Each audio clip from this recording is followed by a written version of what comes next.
په اسلام کې یوه بله زنانه چې هغې د شهادت جام اول څکلی دی حضرت سمیه رضی الله تعالی عنها چې د حضرت یاسر رضی الله تعالی عنه بیبي او د حضرت عمار رضی الله تعالی عنه مور. عمار رضی الله تعالی عنه فرمایي قرآن مې واورېد ایمان مې پرې راوړو. د صفا غونډۍ کې ولاړ یو لمونځ کوو.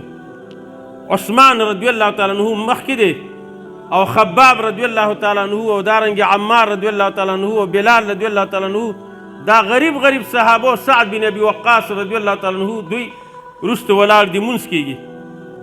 ابو سفیان ته چا ویلې چې هغه دی او مسلمانان لګې دي لمونځ کوي. ابو سفیان چې راغی نو سخت غوسه شو، وایي موږ ته اوس پته ولګېده چې تاسو صحابیان شوي. تیږې راواغستې او په صحابه یې ګزارونه شروع کړل.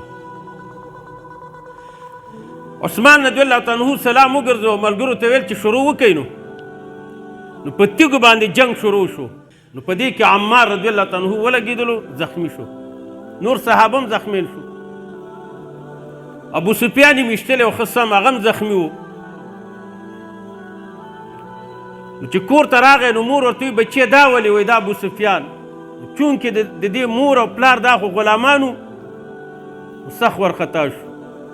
نو عمار رضی الله تعالی عنه خپل مور او پلار له دعوت ورکړي تاسو کینې مو ورخطا کېږي. مور لګې ده تیلې ګرم کړي بچي له ټکور ورکوي. اعوذ بالله وی بسم الله وی والضحى واللیل اذا سجا.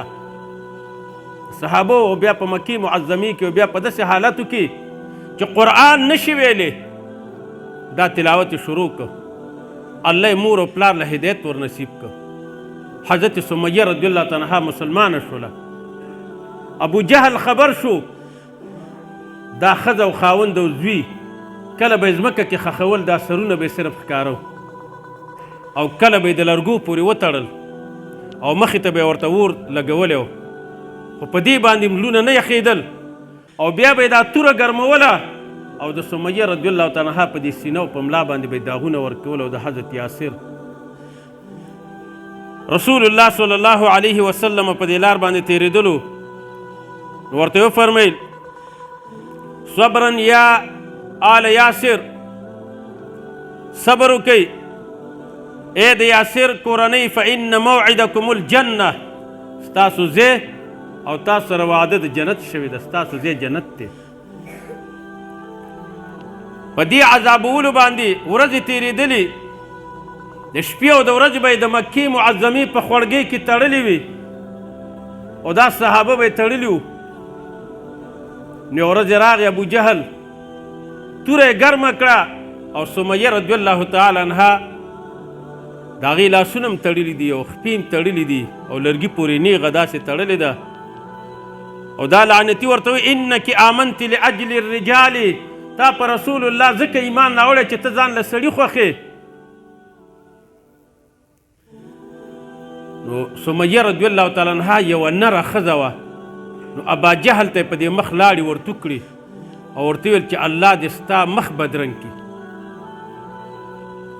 ابو جهل په غوسه شو او امر یې وکړ چې دوه اوښان راولئ.